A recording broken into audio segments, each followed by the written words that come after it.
he sido la primera autoridad en el Perú, en sus 200 años de gobierno democrático, en donde le han generado un allanamiento a su domicilio por una denuncia de abuso de autoridad.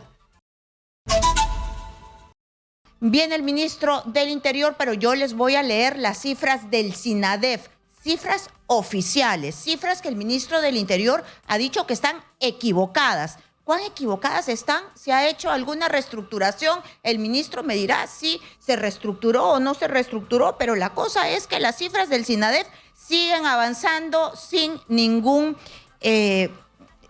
no ha cambiado para nada, ¿no?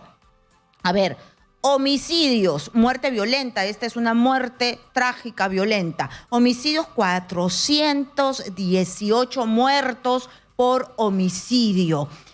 Son cifras bastante dolorosas y que no paran. Esto refleja el alto índice de criminalidad que hay en nuestro país. Una cifra que siempre leo son las muertes ignoradas, ¿no? Nadie sabe cómo se murieron estos peruanos. 410 peruanos de muerte que nadie sabe. Nadie nos dice aquí cómo se murieron. Accidentes de tránsito, 514 muertos. Ministro del MTC, ministro de Transportes y Comunicaciones, como todos los días. Algún día nos dirá por qué nuestras carreteras están llenas de sangre y bien, gracias, no nos dice nada. No nos dice nada. Esto de verdad cada día es más doloroso leer las cifras del SINADEF. Bienvenido, ministro Juan José Santibáñez. Gracias por estar aquí en Exitosa.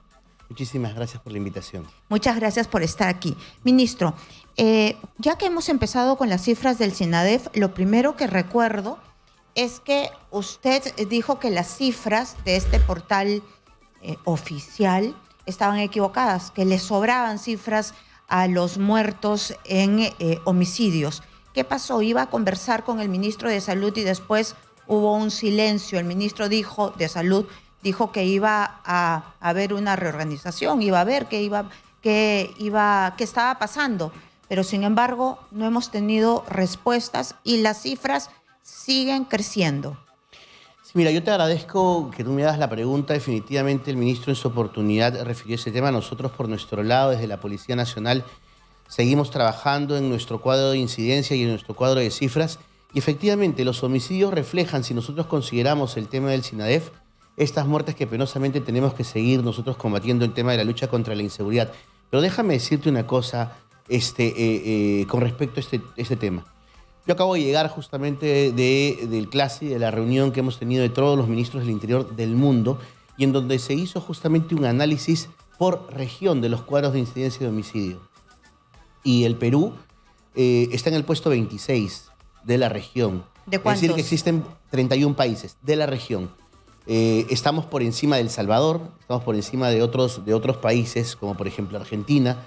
Y nuestra idea, lo que hemos conversado con la Comandancia General de la Policía Nacional, es seguir trabajando para lograr, en este caso, la reducción de la incidencia de homicidios. ¿Qué quiere decir por encima, ministro? Si es que vemos desde qué perspectiva estamos por encima, es decir, le ganamos en número de crimen, les ganamos en número de miedo al salir en las calles, porque nosotros nos morimos de miedo. Usted sabe que todos los días hay asesinatos y la gente tiene miedo de salir a las calles. Yo te estoy hablando de cuadros objetivos porque tú me estás hablando de un cuadro objetivo. ¿Pero de qué? Entonces, porque usted nos dice el cuadro que les ganamos en de qué. Índice de homicidios. Ajá. De los 31 países de la región, el Perú está en el puesto 26 de índices de homicidios. Otros países tienen menos índices que nosotros, como por ejemplo te digo El Salvador, que aproximadamente tiene 1.9 homicidios al día. Nosotros estamos aproximadamente entre 5.9 y 6.3. Y existen 25 países o delante nuestro que tienen mucho mayor que están por encima por nosotros, tienen mucho mayor incidencia delictiva de más homicidios que nosotros. Exacto, ¿no? Entonces nosotros, con estos cuadros y con la Comandancia General, venimos trabajando y seguimos trabajando en el establecimiento justamente de protocolos y estrategias para la lucha contra la inseguridad ciudadana y que de alguna u otra forma están siendo efectivas. Yo te voy a comentar solamente un tema. En el distrito del RIMAC, justamente ayer hablaba con el alcalde del RIMAC y me decía, ministro, gracias a la estrategia que estamos ejecutando en conjunto, que ha implicado un trabajo coordinado incluso con Serenazgo, hace aproximadamente 100 días que no tienen ya un caso de sicariato, y ellos venían teniendo casos de sicariatos todos los días. Todos los días. En Trujillo, incluso la incidencia, a pesar de que penosamente continúan algunas actividades criminales porque la lucha contra la criminalidad es constante y permanente, en Trujillo igual hemos tenido una reducción importante en el índice de la lucha contra la criminalidad. Entonces, esto es un tema, Karina, que en realidad nos compromete a seguir trabajando y a ver, porque penosamente por estas cuestiones, en donde incluso también están las luchas y las pugnas por las bandas criminales, por el retomar o el recuperar algún espacio criminal que han perdido, también se generan estas situaciones y estas circunstancias. Entonces, pero 400 muertos en lo que va del año es bastante, ¿no? Yo estaba mirando un tuit, ¿no? Una información de Punto Final, y que decía que lamentablemente habían disminuido las operaciones policiales durante su gestión. Quiero agradecerte esa pregunta porque quiero formular una aclaración. La Policía Nacional ya ha aclarado que ese informe que presentó Punto Final no es cierto. Es un documento que la policía está determinando de dónde se ha obtenido, ni siquiera tiene firma, no tiene los logos de la policía, y en realidad la propia policía ha determinado una responsabilidad interna en un coronel que hoy está en situación de retiro y que justamente era el jefe de este observatorio, porque es el Observatorio de Criminalidad. Pero ya la Policía Nacional ha expuesto que las cifras mostradas por el Dominical no son ciertas. Pero más allá, ministro, de lo que se pueda desmentir o no, usted sí se da cuenta, logra darse cuenta, porque de repente algunas veces desde el poder y con asesores alrededor, voceros, gente, la información no llega, ¿no? Entonces logra darse cuenta que la ciudadanía está sufriendo por los ataques de la delincuencia, la criminalidad, la gente está asustada, las cifras del SINADEF se incrementan, y sí hay una sensación de que la inseguridad está incrementándose, o usted siente que la inseguridad está bajando y los peruanos se sienten cada vez más seguros. Mira, Karina, yo me doy cuenta todos los días y te voy a explicar por qué. Porque todos los días nosotros sostenemos reuniones no solamente con alcaldes y autoridades, sino también con asociaciones y gremios. Mira, antes de venir aquí a tu programa, desde las 3 de la tarde en el Ministerio del Interior hemos estado reunidos con todas las asociaciones de colegios privados, ¿no?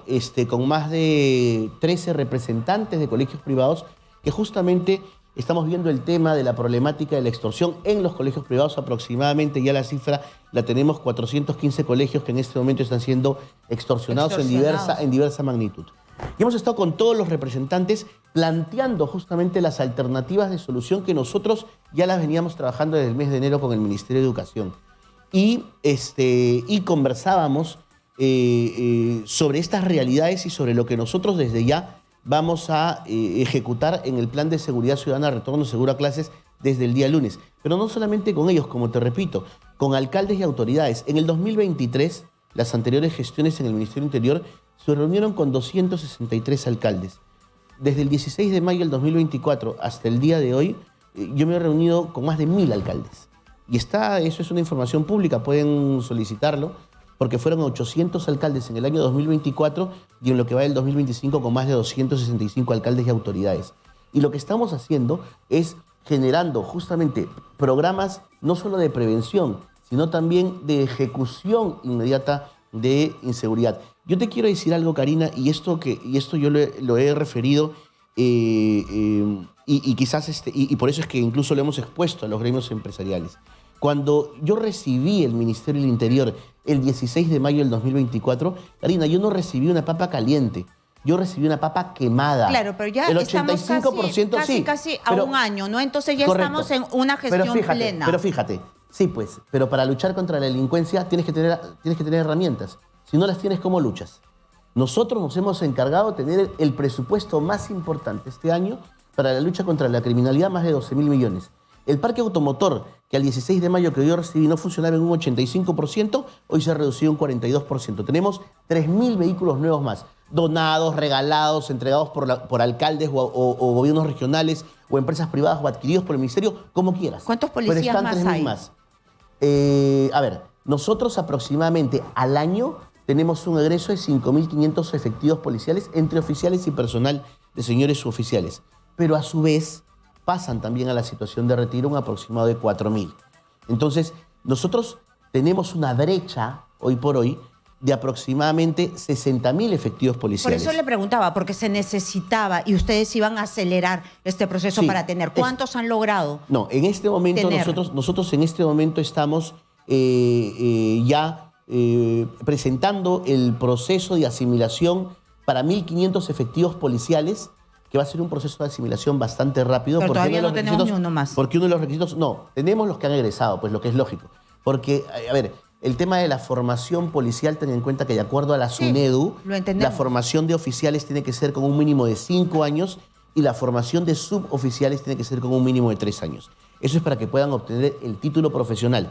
Pero nosotros lo que hemos hecho con la Comandancia General es un plan estratégico de asimilación acelerada para poder convocar a personal que haya prestado el servicio militar obligatorio y que solamente reciba una Vamos canción de un a mes y pueda regresar tener más de con 1.500 el efectivos tema policiales. de la inseguridad. Es algo que a usted le debe ocupar muchísimo tiempo y me imagino que debería ser el 100% de sus funciones. Pero hay algo que también le ocupa el tiempo y es el Ministerio Público. Es un mito eso, Yo veo que usted se ocupa hablando y respondiendo sobre la Fiscal de la Nación, los allanamientos, ha ido a dar su versión a la Fiscalía. Entonces vamos a hablar después de la pausa sobre esta otra pata de su gestión, que es la Fiscalía, ¿no? Y hablemos también la metida de pata hoy día de su vocero, del vocero, portavoz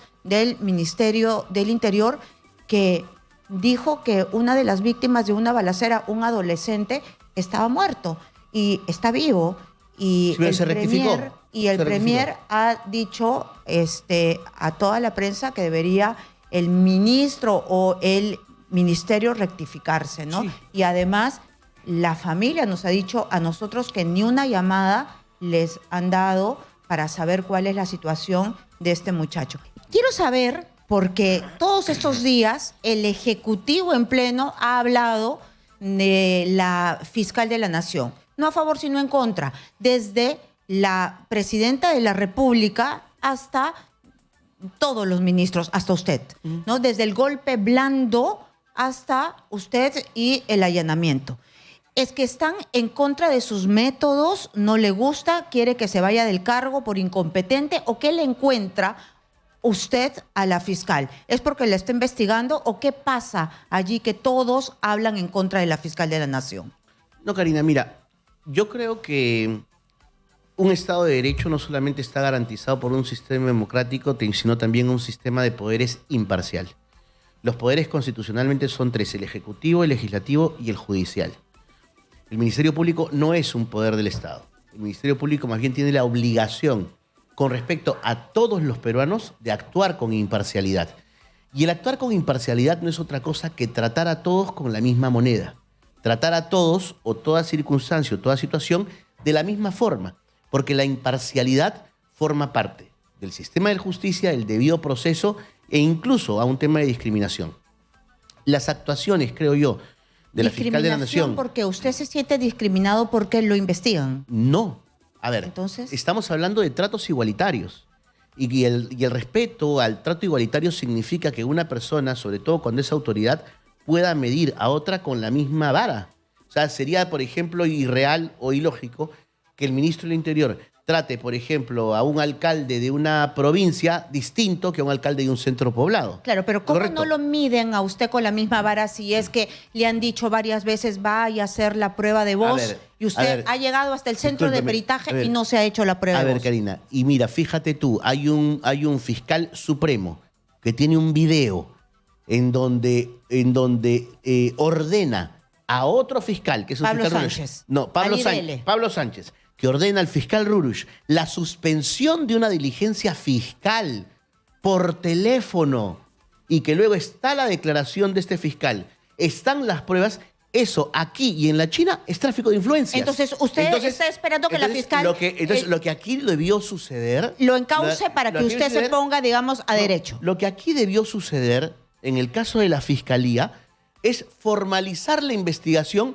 contra este fiscal supremo y no generar lo que aparentemente, lo que presumiblemente sería un pago de favores, probablemente por un voto, por el voto del nombramiento fiscal, y que luego lograr un archivamiento. Pero no estamos hablando de él, estamos hablando de usted en este momento. Entonces estamos hablando de conductas procesales de una autoridad que lo que da muestras es una muestra de falta de imparcialidad y de idoneidad. Ahora, ¿quieres hablar de mi caso? Mira, ahora, ¿quieres hablar de mi caso? Sí, fíjate, su conducta procesal. ¿Qué es lo que está sucediendo con el caso de Culebra, por ejemplo? Por eso. Ahora, usted llega... Vamos a hablar de eso. Por eso, permíteme. Sí. Fíjate.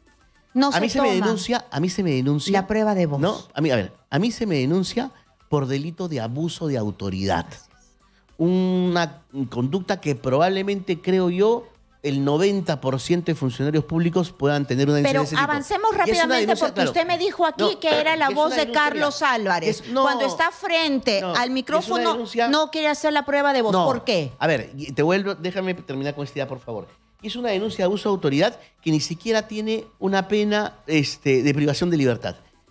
He sido la primera autoridad en el Perú, en sus 200 años de gobierno democrático, en donde le han generado un allanamiento a su domicilio por una denuncia de abuso de autoridad. Y al otro señor que, por ejemplo, que sí tiene, presumiblemente, acreditado una conducta de tráfico de influencias, así como, por ejemplo, a otro, también personas que pudieron, en este caso, tomar acciones, como es el periodista Gorriti, no les pasó absolutamente nada. Ahora, ¿quieres ir a mi caso con respecto al tema? Yo lo que estoy haciendo es ejerciendo mi derecho de defensa. ¿Y por qué te digo que estoy ejerciendo mi derecho de defensa? Porque lo que no dicen es que el 6 de marzo de este año, mis abogados han sustentado ante la Corte Suprema de la República una tutela de derechos, porque lo que nosotros estamos reclamando y pretendiendo es que las investigaciones que se han practicado con respecto a esos audios se sumen en una sola. Yo vengo siendo investigado por 3 fiscalías distintas por los supuestos audios y todas piden o una cosa u otra. Mis abogados, en el ejercicio legítimo de un derecho, lo que han hecho es exigir a la Corte Suprema de la República que esos 3 expedientes se acumulen en uno solo. Y a partir de ahí se sometió a un debido proceso. La Fiscalía sospecha quizá que usted tiene algún tipo de injerencia en la Policía Nacional porque maneja la policía inteligencia e información reservada y ha tenido información sensible para saber del allanamiento. Eso es información sensible para saber también y conseguir este documento, nota, información de un dominical antes o casi al filo de la emisión de un reportaje. Es decir, se sirve de información de inteligencia para obtener esta información sensible. Mira, ese es otro cuento de la Fiscalía. Y te voy a decir por qué es otro cuento de la Fiscalía. Porque yo no tenía conocimiento del allanamiento. El supuesto allanamiento que luego se ejecutó, que se hizo una medida real, fue informado por un medio de comunicación, que lo recuerdo perfectamente, Lima Gris. A los minutos fue publicado las 2 supuestas declaraciones por diarios. Fue El Popular, La Razón, por diversos medios. Y luego por otros periodistas de destacada trayectoria. Yo no me pronunciaba en lo absoluto por un supuesto allanamiento porque yo no lo conocía. Y es más, cuando me llamaban y me decían, ministro, ¿qué opina de este tema? Yo les decía, yo no conozco el tema. Recién, después de 48 horas, cuando se comienzan a filtrar documentos, es que con mi esposa tomamos la decisión de emitir un comunicado y referir que si esta medida fuera real, nosotros inmediatamente lo que vamos a hacer es someternos a la práctica fiscal, que fue lo que hice, Karina. Porque fíjate, nadie dice que esa práctica fiscal fue irregular. ¿Y por qué fue irregular? Te voy a decir. Yo lo he escuchado. Sí. Y creo que los hemos escuchado todos porque dio casi una conferencia de prensa en el Congreso. Una de las cosas que ha dicho es que la policía no llegó para hacer este allanamiento. Estaba yo ayer conversando precisamente con el ex fiscal anticorrupción, Martín Salas, y dice que eso no dice en ningún lado. Usted debe saber porque ha sido abogado litigante. Bueno, pero ¿qué podemos esperar de Martín? Pues si Martín es el abogado de la fiscal de la Nación. O sea, hay que convoca, creo yo, a otro penalista respetable. De repente a Carlos Caro, a Julio Rodríguez, que Julio Rodríguez ha manifestado perfectamente. Dice ha manifestado perfectamente. Por supuesto, lo dice en el Código Procesal Penal. La autoridad a cargo de la ejecución es la policía. Pero no yo tengo una pregunta. ¿Qué hubiera pasado, por ejemplo, si yo no hubiera tomado la decisión con mi esposa de abrirle la puerta al fiscal y que pase a mi domicilio a practicar la diligencia fiscal? ¿Quién hubiera hecho el encerraje? Usted no es ¿El fiscal? Pero no lo usted hace, no pues. es el ministro del Interior, no llama y dice, ¿qué pasa? ¿Dónde está el órgano de apoyo? No, en absoluto, porque yo lo que hice en ese momento fue brindar todas las facilidades. Es más, esa fue la primera cuestión. La segunda, tú podrás ver en las imágenes que fue un grupo, creo, de 8 a 10 fiscales, a mi casa, y en la resolución judicial, la mitad de los fiscales no estaba nombrado. Yo hubiera podido ponerme y decir, discúlpeme, señor, usted no entra porque usted no está en la resolución. ¿Me opuse? No me opuse con mi defensa. Tercera cuestión, se hizo la revisión de mi vehículo y en ninguna parte de la resolución disponía la revisión de mi vehículo. Yo fui consultado por el fiscal, me dijo, ministro, ¿podemos revisar su vehículo? Como no, señor, tome la llave, vaya usted y revise. Entonces, diversas cuestiones que en realidad hicieron de esto un show. Y te voy a explicar por qué hicieron un show. Porque fíjate, la fiscal de la Nación ha dicho, perdimos el factor sorpresa con el ministro del Interior al practicarle el allanamiento porque ya había parte del Ejecutivo, que todos se pongan de acuerdo y que lo aplaudan a usted. Porque mira, fíjate, ella dice, esto es yo porque ya el ministro se había perdido el factor sorpresa porque él presumiblemente ya sabía el allanamiento. Entonces yo te hago una pregunta. Entonces, ¿por qué lo ejecutó?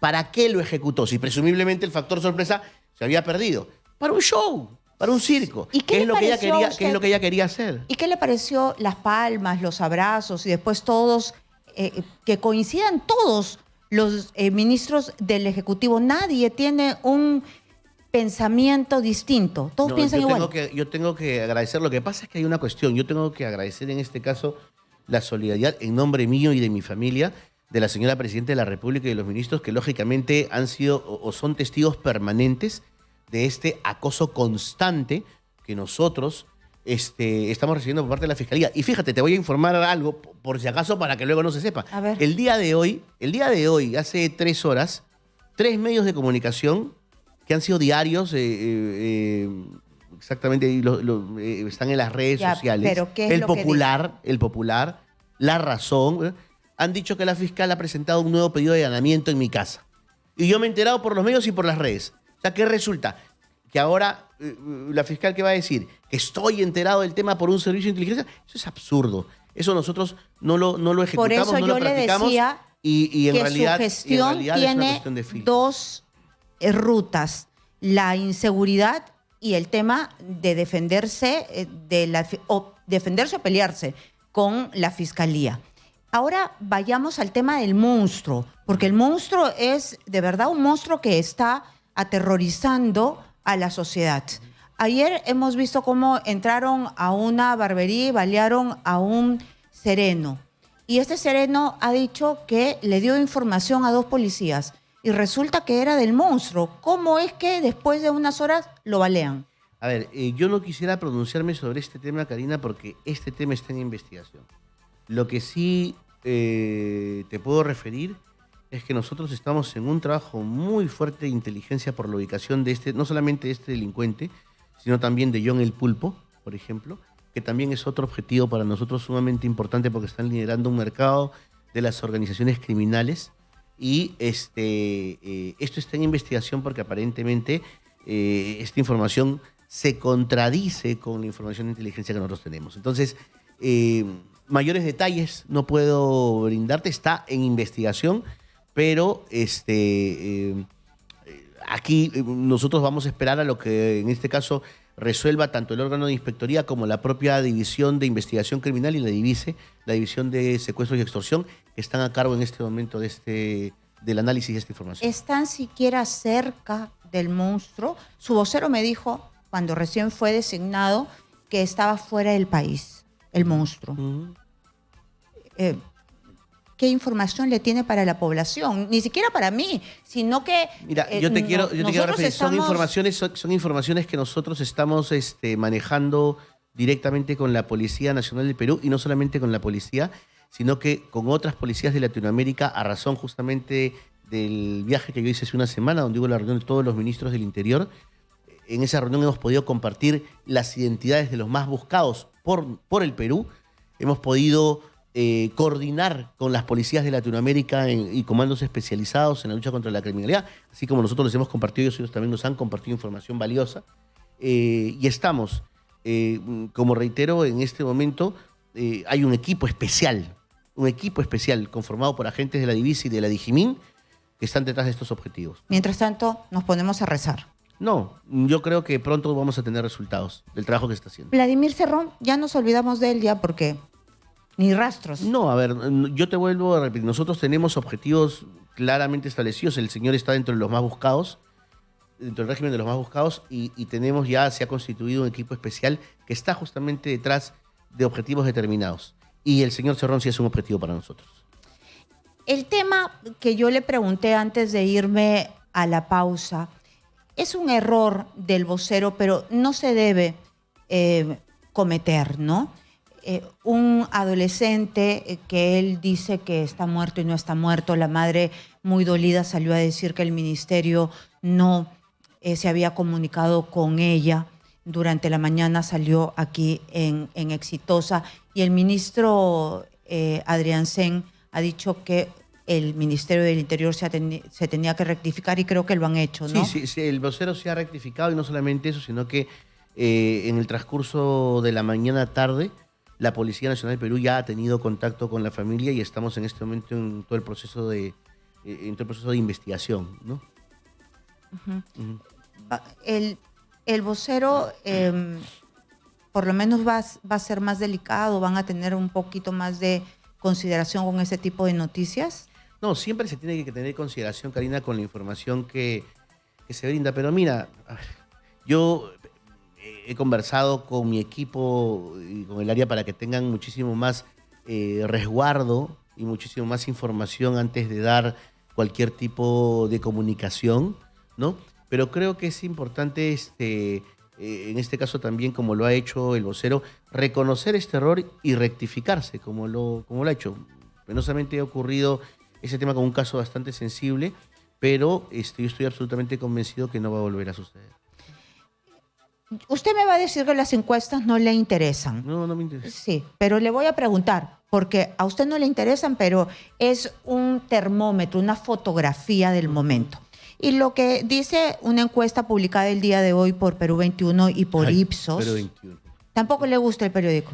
¿Qué le gusta a usted, señor ministro? Perú 21, pues, ¿Pero qué le gusta a usted? Pues, a usted le gusta la portátil, nada más, ya me di cuenta, ya, ¿no? Por favor. Ya me di cuenta. A ver, evaluación de la gestión del ministro del Interior. 83% dice que debe renunciar.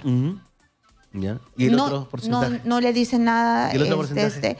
El 10% dice que debe continuar. Ha subido. Porque la anterior encuesta me daba el 6%. Bueno, no me importa nada, pero se subió 4 puntos. Bueno, entonces se siente feliz. No, porque finalmente yo no digo mi trabajo en base a las encuestas. Yo lo que hago es trabajar como lo hago todos los días, desde muy temprano hasta altas horas de la noche, estableciendo justamente todas las políticas que tenemos que hacer para la lucha contra la criminalidad. Yo no me guío por ser popular. Ningún ministro del Interior, Karina, o dime tú qué ministro del Interior ha sido popular aquí en el Perú. Ninguno. Entonces, no es algo que a mí me quite el sueño, ¿no? Yo sigo trabajando, sigo haciendo mi gestión, y finalmente será la historia la que en algún momento me juzgue mi trabajo, ¿no? ¿Qué cree usted, ya que habla de la historia, que va a quedar para la historia? Lo que yo creo que en algún momento la historia tiene que reconocer los grandes esfuerzos que este gobierno ha hecho por sacar al Perú adelante. Y en realidad cuestiones que tienen que reconocerse, porque este gobierno, con la doctora Dina Boluarte como presidenta, ha logrado grandes cosas en diversos sectores. En el sector interior, por ejemplo, el aumento de sueldos después de 12 años para el personal policial. En segundo lugar, ¿Cuánto se les aumentó? 48%. 48%. De la remuneración consolidada. Sí. Casi un 50% de lo que ganaban. ¿Eso qué quiere decir? Discúlpeme que yo no sé, pero Sí. más o menos, ¿cuánto Lo ganan?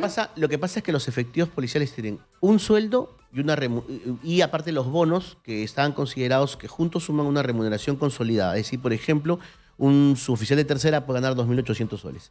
El día de hoy, con este aumento, se ha incrementado en 48%, que está pagado en 4 tramos. 3 tramos que se van a pagar este año y el último tramo que se va a pagar en abril del 2025. Entonces, ¿cuánto es que le va a tocar? ¿Unos 300 soles? No, pues 48% de la remuneración consolidada. Estamos hablando, si el sueldo es 2.800, aproximadamente entre 1.300, 1.400 más. Claro, más. pero usted me ha dicho en 3 tramos, 4 tramos. No, entonces, claro, pues, ¿por qué? Porque son 3 tramos, porque si ya se pagó el primero, ¿De el cuánto? segundo viene en julio del 25% del 48%. Claro. Luego viene en julio el otro 25%, luego en octubre el otro y finalmente en abril del próximo año. Pero eso es lo que se ha hecho. Está bien. Pero eso es lo que se ha hecho. Segundo, después de 40 años, Ya. estamos comprando el armamento de la policía que en 20 días nos llega el primer lote. ¿Qué va a llegar? Tú has sido periodista de calle. Sí, por supuesto. Ya. Los policías que tenían, ¿te acuerdas de las AKM? Sí. Siempre tenían los policías AKM. Hace 40 años que no ¿No se se les compra ha caído el armamento. proceso? Porque No. todo se cae aquí. No, pues Bueno, es que se no cae sé. cuando no lo encargas. Nosotros lo que hemos hecho es cumplir la ley y encargarlo a FAME. Se ha comprado ¿A los FAME? armamentos, sí. Se ha comprado 7.120 fusiles, de los cuales el primer lote llega en 20 días. Ya, y que pero, va a ser repartido ministro, después ¿qué- de 40 años. Ministro, ¿qué va a pasar en la historia? Hemos cortado Porque la eso brecha es parte de su trabajo. de un trabajo que nadie lo había hecho, Karina. Ya, pero es parte de su trabajo. ¿Qué Pero, va a que nadie pasar lo en había- la pero que, historia? pero que nadie lo había hecho. Claro, pero y lo que nosotros dígame esperamos, una cosa que usted va a decir, bueno, yo lo hice y paso a la historia por esto. A ver, te estoy mencionando y por eso no quieres Uno, sumar. uno, pues uno, Por eso, pero- pues, pero yo te voy mencionando 2. Ya. Tercero, los efectivos policiales son los únicos funcionarios públicos que no tenían defensa. Muchas veces, incluso en tu programa, hemos hablado de policías injustamente recluidos en prisión por haber hecho esos Para armas de cerrar, fuego. ¿se siente- 200 nuevos abogados que se han graduado hace ¿Se siente 30 tranquilo días. con todas las defensas que usted hizo? Porque están cuestionadas algunas de las defensas Sí. porque hasta el Escuadrón de la Muerte está allí, ¿no? Sí, correcto, así es. ¿Se siente tranquilo? A ver, yo creo que, como ya lo ha dicho la Corte Interamericana de Derechos Humanos, o sea, ningún abogado se le puede cuestionar por alguna defensa que haya hecho, porque finalmente lo que nosotros hacemos es defender los intereses de una persona cuando es sometida a la Sí, justicia. pero cuando Es como- está es como- ya es culpable y usted no puede decir que es inocente, ¿no? A ver, pero al menos en los casos que yo he patrocinado, yo no he tenido ninguna sentencia condenatoria cuando yo era el abogado de los patrocinios.